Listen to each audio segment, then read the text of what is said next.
Bien, esto lo habíamos visto la otra vez, tenía que ver que el 67% de la población vive en climas templados y que requieren de alguna manera de calefacción y refrigeración.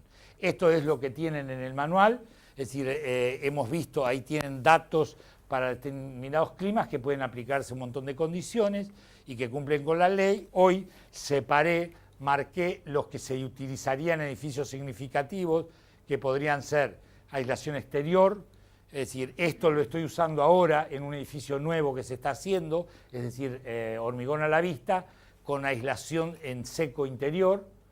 ¿Qué otra cosa? Esto se puede utilizar, no hemos hablado nada de panelería tipo sándwich, se están usando bastante en cubiertas, en grandes naves, en edificios significativos, en aeropuertos, por ejemplo. En el aeropuerto que hizo Urnequian hace algunos años tienen techos, el de Montevideo creo que también, pero es muy frecuente utilizar grandes luces, estadios y demás con sistemas tipo paneles sándwich, y el techo invertido por otros motivos que también se puede agregar en los edificios significativos o simbólicos. Las nuevas tecnologías y los ejemplos de arquitectura con criterios de sustentabilidad, tengo una sola imagen porque ya hemos visto todo, simplemente lo que había pasado en Alemania, que por decisión bajaron las exigencias y la casa solar pasiva que utilizamos como referencia, el Passive House, que es uno de los sistemas además de certificación, uno no puede en todo concepto, es decir, una vivienda pasiva alemana, una vivienda que quiera ser certificada una vivienda pasiva, tiene que consumir en todo concepto 15 kilovatios hora, es decir, 15 kilovatios hora por año por metro cuadrado de construcción. ¿Estamos de acuerdo? En todo concepto. Y hoy, por supuesto, hay casas que producen más energía, ya lo hemos visto, a partir de ese concepto vimos la casa Passive House, en que se sustentaba el criterio que se siguió de alguna manera en esta casa, el tema del intercambio por calor por el suelo, aprovechando la inercia térmica del piso. Eso se llama geotermia y se está usando cada vez más en muchos países para aprovechar el exceso de calor o el exceso, digamos, o la menor temperatura en las condiciones estivales para refrescar o precalentar. Y un intercambiador de calor que hay ahí en la sala de máquinas que intercambia esto, y esto además permite en los climas muy extremos hacer todo un circuito cerrado, es decir, acá no es necesario, acá se puede usar ventilación natural, que es importante que se haga. Entonces, de ese modo, acá se precalienta, se precalefacciona el aire que ingresa para no perder, es decir, se hace acá para no perder el calor que lleva y se emite al exterior ya más frío, precalentando el de ingreso. Esto es lo que vimos en Nottingham, en Inglaterra, lo que vimos aquí en esta casa que ustedes tienen atrás, y a partir de eso, yo los otros días me quedé, bueno, este era el sistema constructivo tradicional que se hizo en el bloque principal de la casa, es decir, la particularidad de esto es que es un sistema mixto, con todas las cosas tradicionales de un sistema convencional, fue hecho ex profeso con eso, y lo que me pareció, la parte de EIFS exterior que desarrollamos en profundidad, porque me parecía interesante para los retrofitting de viviendas, esto se utilizó aquí, aislar exteriormente, se mostró cómo se hacía el ejemplo. Esta casa está hecho por bloques tipo ICF, que aquí se llamaban comercialmente Exacta en el mercado argentino. Esto es Neopor, es un poliestireno que también hemos visto con el agregado de grafito que mejora su performance, y todos estos sistemas que se hicieron en la casa, una parte de la casa con eso, acá está EIFS, acá se usaron paneles tipo ZIP, que son paneles estructurales de OSB y madera inferior con poliuretano, y techo ventilado de chapa en esta parte. Hablamos de lo que significaban los puentes térmicos y el criterio que se utilizó aquí en la casa para resolver los temas de aislación. Por último, como estamos hablando de edificios significativos, quería mencionarle que es muy frecuente, ya sea en la restauración o en los edificios ex novo, utilizar grandes molduras de EPS, lo vimos la otra vez, para, digamos, modificar con este criterio las superficies exteriores, más allá del efecto de aislación, sino para usarlo como como un elemento escultórico, ¿de acuerdo? Estas son las cosas que vimos, y de todas estas cuestiones, las aislaciones que hoy nos interesarían de algún modo, porque son aplicables para edificios que a los arquitectos les sigue gustando mucho la imagen del edificio con, digamos, con la piel de hormigón desnudo, cómo poder aislar interiormente. Esto es un sistema de revoques que también vimos los otros días, para, es decir, cuando vimos retrofitting, todas las cosas que se pueden hacer para mejorar la aislación de los elementos opacos. Bueno, ese es el revoque aislante, y bueno, eso puede mejorar una situación existente. Los sistemas de techo invertido, hice un pequeño hincapié porque la otra vez vimos, nunca llegamos a ver el detalle del techo de acá, y hay una cosa que es inédita, es poco frecuente u olvidada, y me pareció importante mencionárselo. Tenía una deuda con ustedes y me parecía importante saldarla. Esto es lo que yo hice para la obra de Álvaro Siza en Rosario, donde utilicé estas placas que después utilicé en mi casa. Este es el concepto del techo invertido, que para mí es una solución ideal para cubiertas planas, con muchas soluciones. Y en el caso de la casa E, esto es lo que nunca llegamos a ver, porque acá hay algo bastante particular. Esto es nada más que cómo es el corte de esa superficie. Entonces, si acá hay una losa de vigueta pretensada y bloque de forjado de estiropor. Esto es común, no hay ningún tipo de problema.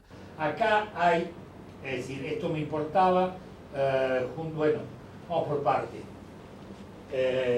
La cenefa perimetral de terminación, ya la pueden ver, es toda una cenefa que se usa mucho en España. Las albardillas, las cupertinas y demás, de distintos materiales, son comunes. Nosotros solemos dejar los petos crudos así, que Dios te ayude, se fisuran, se humedecen y demás. En España eso no ocurriría por naturaleza. Bueno, yo hice este tipo de cosas que además da como un remate a los edificios que es bastante agradable. Hay algunos lugares donde hay muy buenos zingueros. El tema es que la zinguería se suelda con estaño y bueno, ahí generan algunos problemas. Esto es mojinete mampostería de ladrillo, cerámico, no hay ninguna cosa. Este es el sistema de aislación exterior hecho con neopor, en realidad son 60 milímetros. Esto es canto rodado, vamos por acá.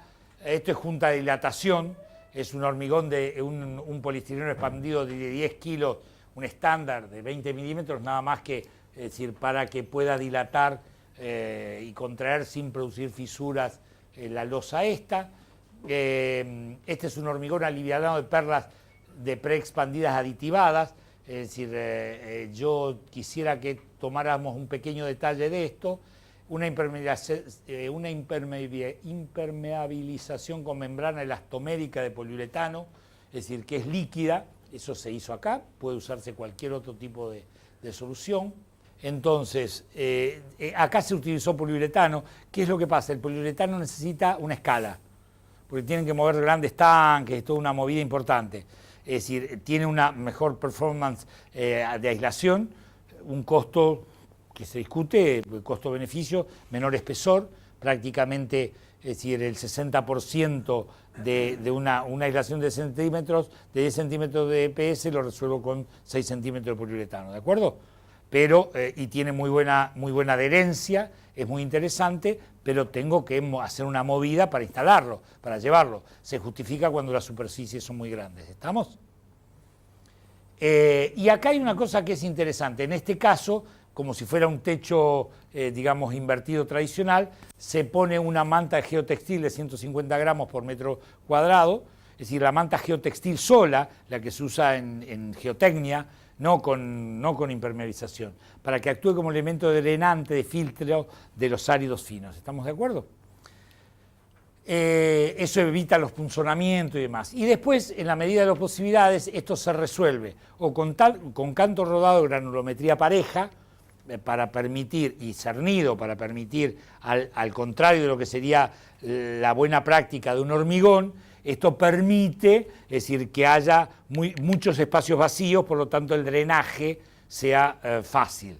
Si yo mezclo mucha granulometría, tengo muchos espacios tapados, con lo cual eso es bueno para el hormigón porque consumo menos cemento.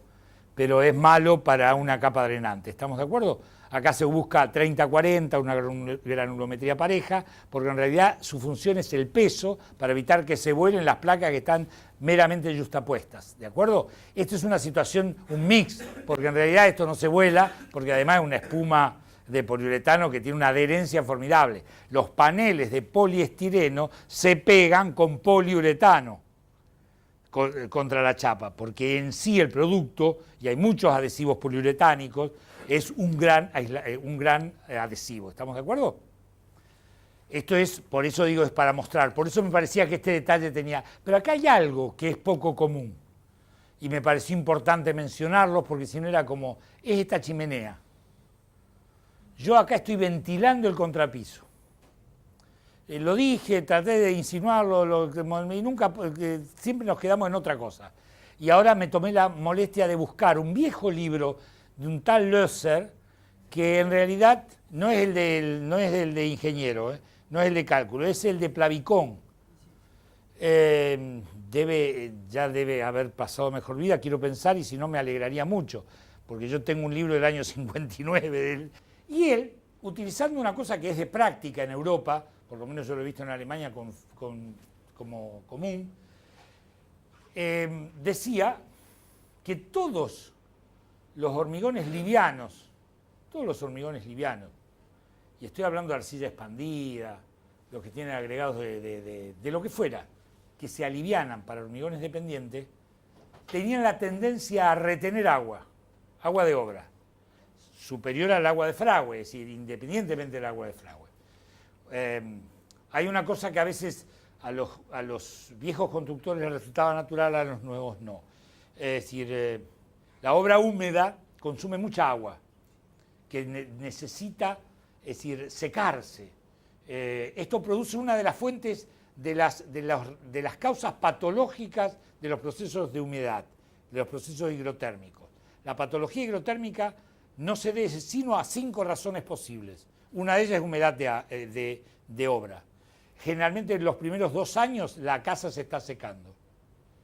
Los antiguos constructores construían una casa y no la tocaban hasta después de 2 años. Las grietitas, fisuritas, pintura, nada, la pintaban a la cal, los viejos constructores. Porque decían que la casa necesitaba sentarse en el terreno, lo cual es cierto, y además secarse. Si yo en este momento voy trabajando en un project, bueno, y que voy entrando en una cuadrilla que uno, me salen palabras en español, alicatadores, me salen cosas que no tienen nada que ver, pero digamos que uno va terminando un contrapiso, el otro va poniendo piso arriba, el otro termina el revoque y viene el señor que le pone es decir, nosotros si yo no me equivoco, por cada metro cúbico de ladrillo macizo que usamos, consumimos creo que 300 litros de agua. ¿Sí? ¿A dónde va el agua esa? Queda adentro. ¿Estamos de acuerdo? Y en algunos casos particular, como en el caso de los hormigones livianos, queda retenida. Pero ¿qué pasa? Si yo hice un hormigón liviano y tengo el riesgo de, es decir, que me aísla térmicamente, como en el caso de que tiene agregados de perlas preexpandidas, tengo un problema. Yo le tengo que poner una barrera de vapor inferior para evitar que el agua, que el vapor condense dentro del aislante. Y arriba le pongo una carpeta y un aislante hidráulico. ¿Dónde va el agua esa? He tenido que solucionar algunos problemas de procesos patológicos en lugares que no les quiero dar detalles, pero que realmente eran impresionantes, porque reventaban todas las membranas y después empieza a infiltrar agua. Entonces, ¿cuál es la hidrófuga ahí? No la veo. ¿Cómo? ¿Cuál de todas las capas es la hidrófuga? HLM 5000. Esta. Esa. Abajo del ¿dónde canto está? rodado. Acá. Abajo del... Sí, porque acá, del poliestireno expandido. ¿esto por qué? Te explico por qué. En el techo invertido, la aislación hidráulica está siempre debajo de la aislación térmica. Porque la aislación térmica es de plásticos celulares, para lo cual el agua líquida no le produce ningún efecto. Y lo que hace la ventaja de, si yo te mostrara acá, no, este es lo que te estoy mostrando. Esta es una obra común con poliestireno expandido. Esta es una obra de Álvaro Siza que yo diseñé en algún momento para él. Y para él le parecía totalmente normal. Acá hay, es decir, acá no era este tipo de techo, era una losa maciza, ¿sí? Pero lo importante es esto, acá está la carpeta y acá está la aislación hidráulica. Esto está puesto solo, justapuesto, uno al lado de otro. Y acá hay un geotextil que la unifica. El agua, o hay un separador con los zetas. El agua escurre por arriba y por debajo del polistireno expandido. Sin problema. ¿Está? ¿Se entendió? Entonces, esto actúa como barrera de vapor. Según las hormigas que empiezan a comer. Pero además el poliestireno... Otra vez, otro más con la hormiga. Ese fui yo la vez pasada. ¿Eh? Ese fui yo la vez pasada. Otro más con la hormiga. No, es un cuento lo de la hormiga. Yo lo que le No, contaba a hacen- los chicos. No, obviamente que las hormigas no comen poliestireno expandido, está Se clarísimo. morirían de hambre. Pero da la casualidad que justo donde yo vivo está Pero sí. construido y hay hormigas. pero Hay hormigas hormigas de por las- todos lados. Esas insólitas. Eso las debe ser porque chaquitas, no tenés sé, gas y solamente tenés electricidad. todo adentro. Esa era la razón. Se comen el gas. No tiene gas, no tiene gas. Ah, no Se tiene quejaba gas. de que solamente electricidad y después lo Porque se pegan unos viajes con el gas de la hormiga. Pero bueno, a ver, podemos ver el tema de las hormigas con todo detenimiento. Bueno. No creo que tiene nada que ver con el alimento. Digamos, Yo creo que es el yo te líder. dije en una oportunidad, hay cosas que tienen fundamento. Es muy fácil que una hormiga atraviese el polistireno expandido, pero como alambre caído, como suele decirse, ¿no? Donde hay termitas en el sur de Estados Unidos, es decir, se construye en madera y hay termitas. Le ponen una cosa de chapa para que no suban las termitas, hacen un montón de cosas. No, pero estas son Pablo, estas Pero además- hormigas no existían hace 20 años, que son esas, las mínimas. Esas Y dentro de 150.000 años vos no vas a existir, no vamos a existir nosotros y la hormiga va a existir. Que no te quepa ninguna duda. Si han visto alguna vez uno de estos documentales, sobre todo de la BBC, yo estoy copado con la BBC, pensé que con los ingleses no tengo nada que ver, pero la otra vez vi uno que unas hormigas forman con unos puentes, como unos túneles, y las otras hormiguitas pasan por abajo. Una cosa delirante. Nos van a pasar por arriba la hormiga. Bueno, detalle de la cubierta, habíamos dicho, bueno, todo este tipo de cosas que dije antes, y lo que es importante de todo esto, bueno, te queda claro que la aislación hidráulica es la de abajo. Esta es nada más que un geotextil que acá tampoco tendría demasiado sentido. Lo tiene nada más que porque es el criterio. Otra vez, dale. Y sí, y para eso estamos. Cantidad de agua. Poliestireno expandido no tiende a flotar con la cantidad de agua, para eso está la piedra, teóricamente. Sí, Digamos. para eso está la piedra. Ahora sí.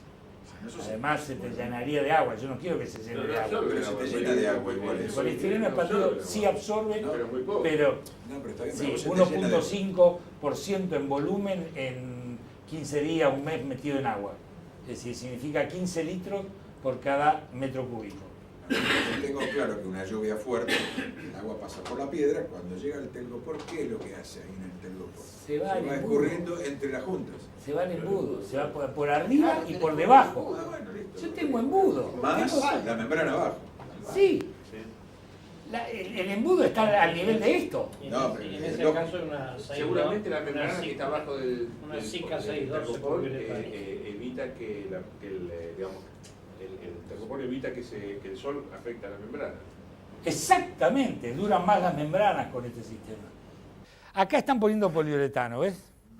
Yo no puedo traer todo esto marciano para que pongan poliuretano en una casita de 60 metros cuadrados, porque me sale más caro la movida, está claro esto.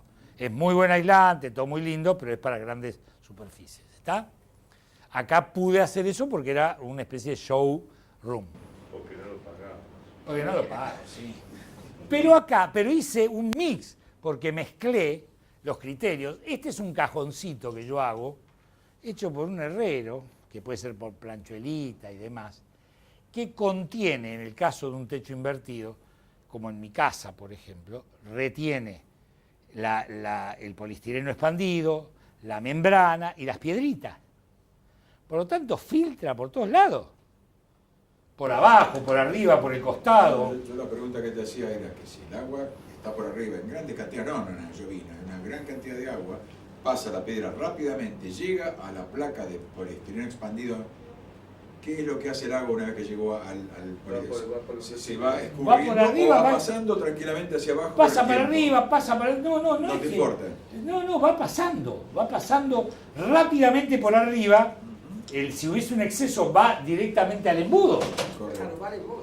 Y además hay otra cosa, la ventaja es que precisamente por todo este sistema de piedritas y qué sé yo, el agua no tiene basura, o sea que nunca se tapona. Claro. Llega agua Además, limpia. tiene otra cosa que es interesante. Otra solución alternativa es poner la terraza seca. Hay separadores de plástico y pones los cetones separados. ¿Estamos de acuerdo? Y la otra opción de la terraza seca es poner Dex. O podés combinar piedra y Dex. Con lo cual tenés una cosa maravillosa, un jardín japonés en el techo de tu casa. ¿Está? ¿Conocés la algodonera? No. El edificio que está ahí en Córdoba. Córdoba. ¿Y qué es? Jorge Newbery.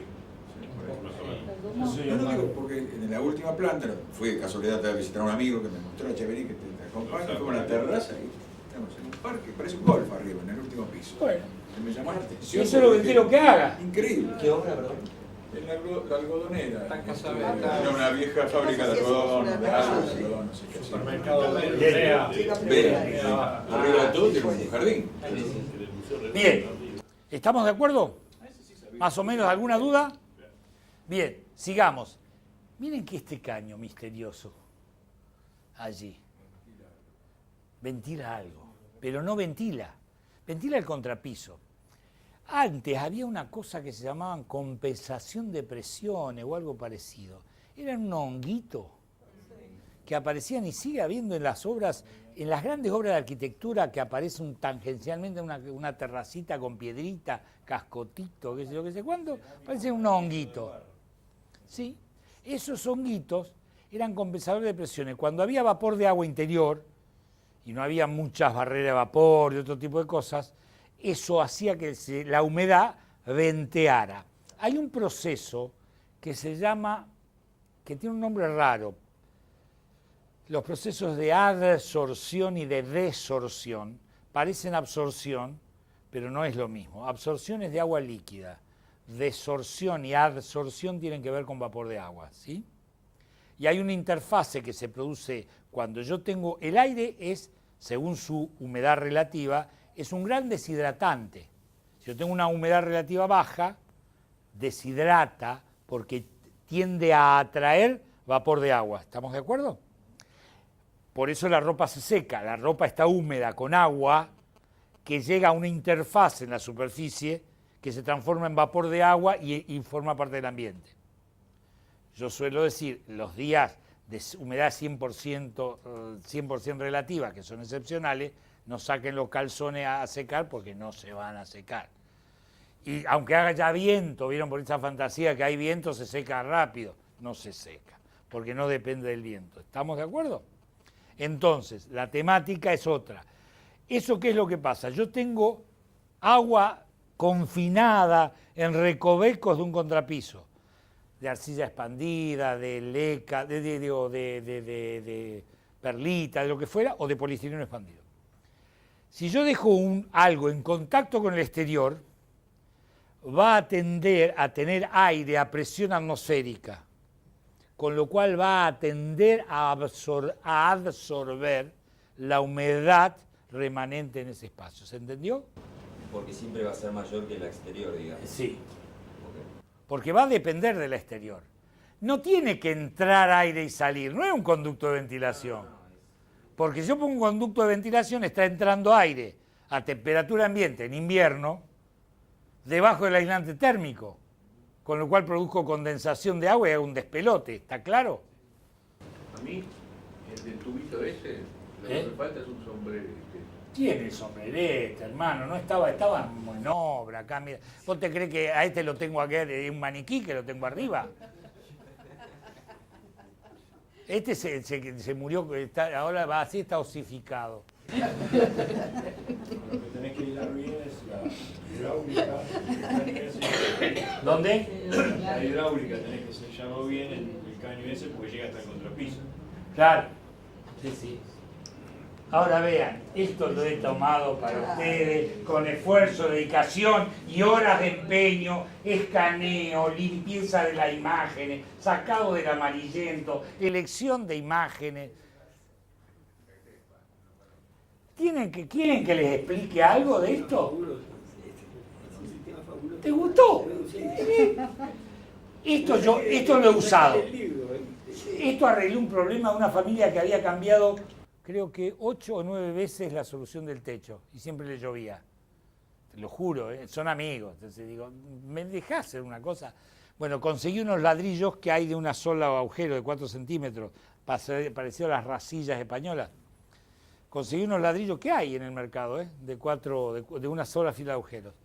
Y los puse yuxtapuestos, hice una canaleta en el contrapiso, los puse yuxtapuestos. Arriba le tenés que poner a lo mejor una mallita, según la cantidad de contrapiso que tenga. Cuando los contrapisos están por menores de 5 centímetros, olvídense de hacer contrapiso porque van a quebrar, fracturar, por lo tanto hagan un hormigón con una malla electrosoldada y otra cosa, ¿sí?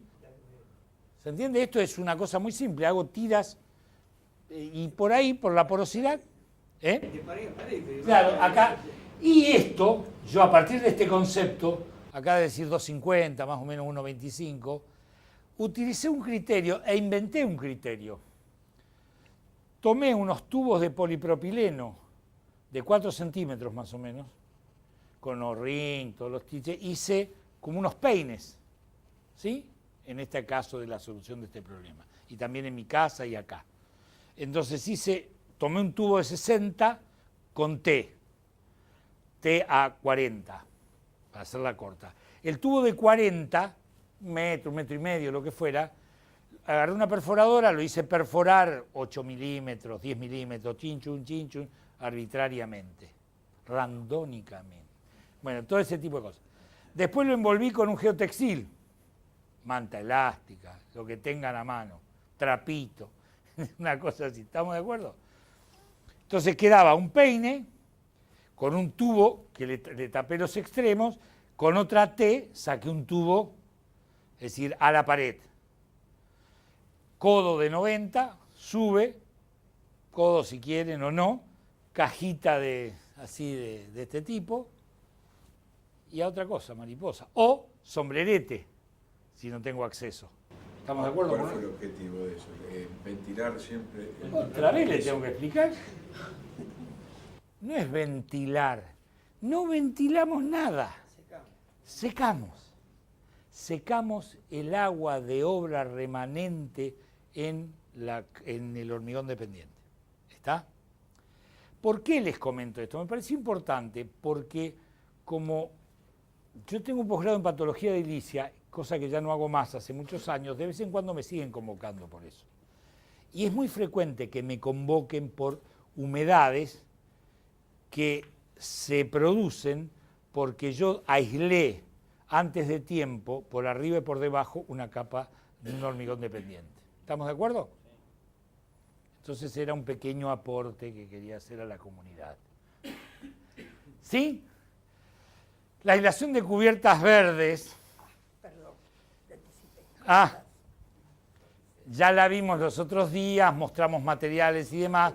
Bueno, y la expliqué muy rápidamente, no voy a detenerme, es decir, hay productos especiales, hay aislantes térmicos que actúan, es decir, el problema de las aislaciones de las cubiertas verdes, como les dije en algún momento, son la profundidad de la capa digamos, que yo voy a utilizar, el elemento del drenaje que yo voy a utilizar, tengo que ser un drenaje rápido, es decir, pero a su vez la ventaja que tiene es que es lo suficientemente lento como para evitar las inundaciones, lo que hace, digamos, lo que aporta. Y además porque reemplazo verde por verde, es decir, lo que tengo, que como son capas muy pequeñas, es ideal combinarlo con un sistema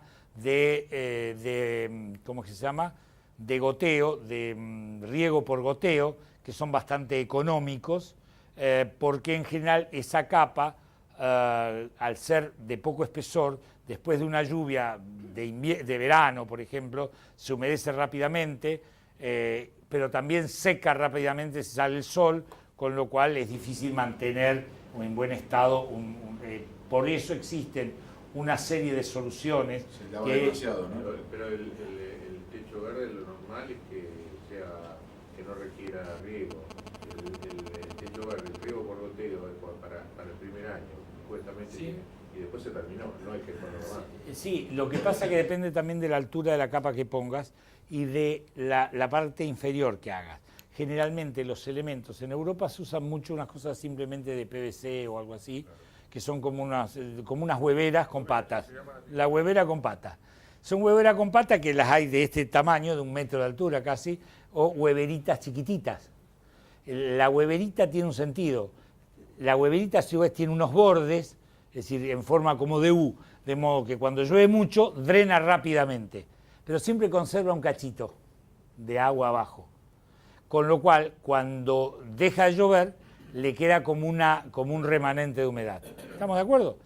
Eso mismo, como no reemplaza, no confundir, la terraza verde no reemplaza la aislación térmica, mejora ciertas condiciones, es como si fuera una superficie blanca, etcétera, etcétera, pero no mejora la aislación, entonces hay un sistema combinado, que fue lo que les mostraron la semana pasada, que hay una tendencia a utilizar placas de poliestireno expandido o de neopor con cavidades que cumplen ambas funciones, ¿de acuerdo?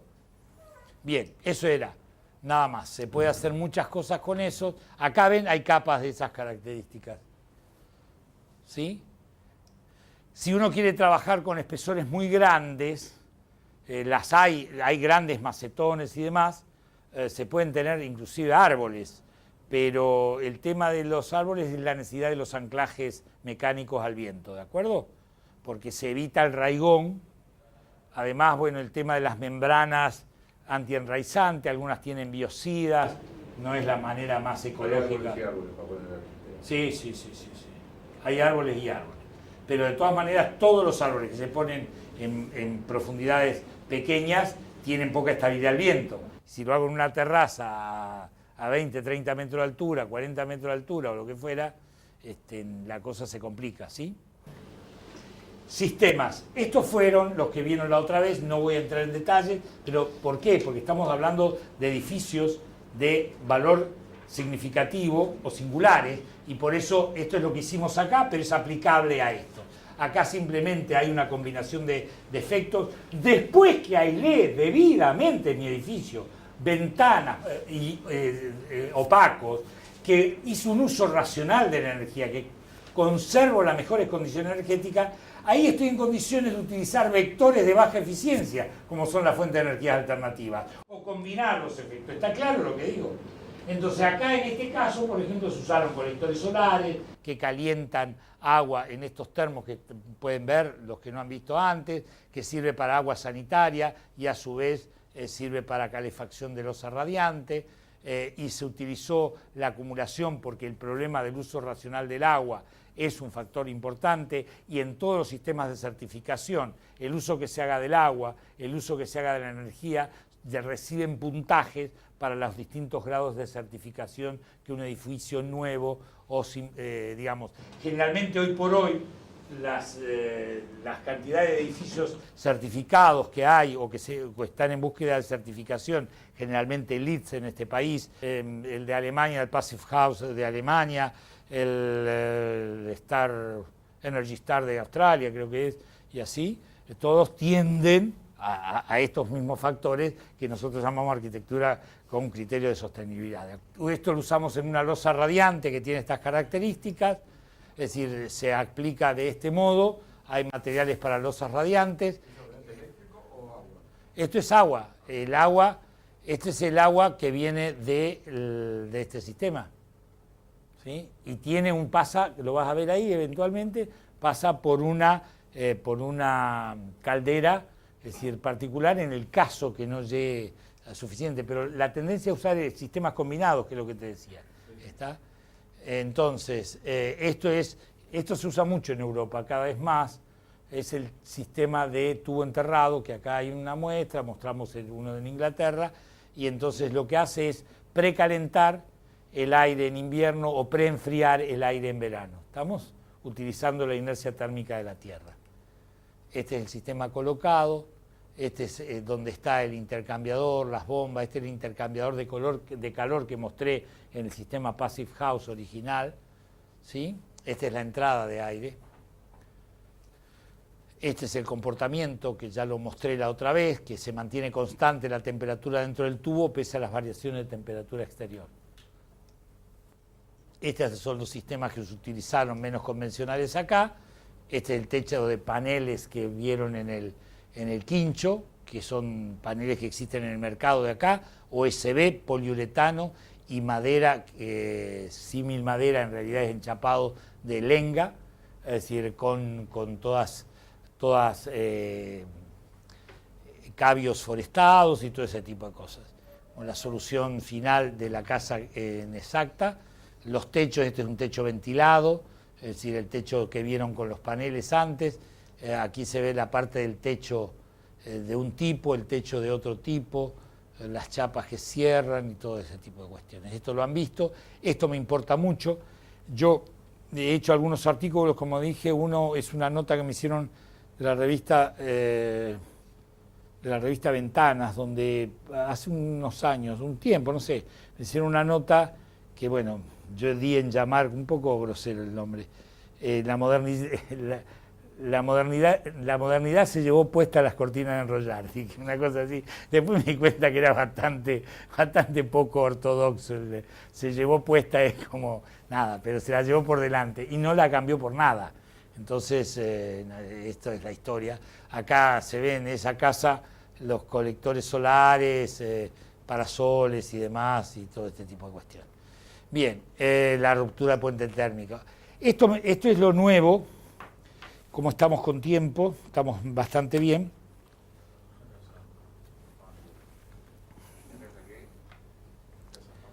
La casa Fanworth. Esta es la que hizo para la psiquiatra, ¿no? Era una escritora. Yo no voy a entrar, no me corresponde que entre los cotilleos arquitectónicos. Estaba psiquiátrica, que no ve. Tenía algo que ver, dicen, bueno. Era psicoanalista. Era psiquiátrica, que no es lo mismo. Era psicoanalista, sí, lo mandó a la mierda. Le contó la ventana de vidrio. Le contó el matrimonio. ¿A ella? A él.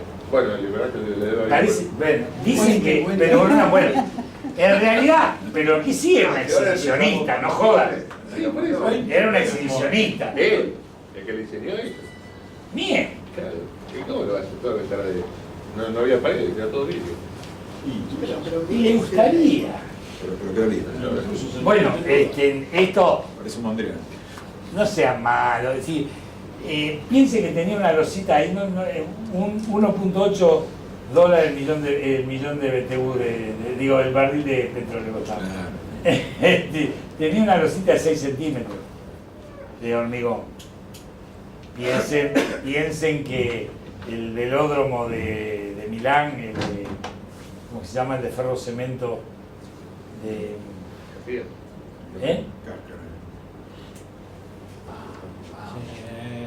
Dale. ¿No será posible? ¿Tomaste la pastilla de la memoria? Nervi, bien. Pierluigi.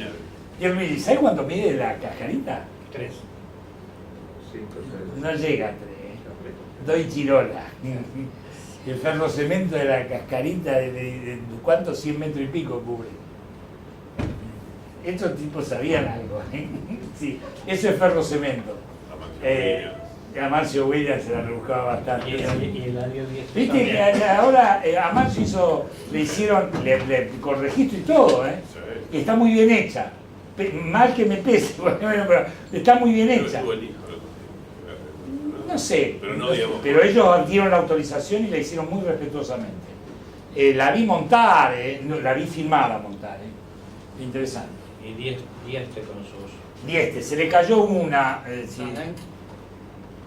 No me hagan hablar de esto, por Dios, no vamos a terminar nunca. Yo trabajé con un ingeniero de Dieste en Uruguay. El tema que pasó, le criticaban, lo del lado de Dieste, es que él trabajaba con unas cosas increíbles, y si alguien no lo conoce, por favor le rogaría que vean o la catedral o la iglesia de Atlántida o alguna de las obras. Acá hay una, me parece, que trabajaba con dobles curvaturas, es decir, y trabajaba con láminas de ladrillo, es decir, sí, y con una armadura en el medio, y la iba armando y desencofraba al día siguiente. Y trabajaba todo, era una cosa alucinante. El estudio, y la de Atlántida es la que tiene todo el ladrillo visto, unas curvas que le dan la inercia al edificio y todo ondeado. Es una maravilla total de estudio estructural. ¿Y la escalera? Bueno, todo, el Cristo, él tiene todo con laminitas de ladrillo. No había autocar, ¿eh? No había autocar. Pero se le vino abajo una y se armó un bolonqui importante. Dicen, Atlántida está... a ver, no... Sí, camino como a Punta del Este, como para allá, pero por la costa. Sí, cerquita. 40 kilómetros de Montevideo. Pero vale la pena bajarse para verla. ¿Qué es lo que hay ahí? Una iglesia de Dieste que se llama la iglesia Atlántida. Es una iglesia que tiene paredes curvas. Si no, googlealo, Eladio Dieste.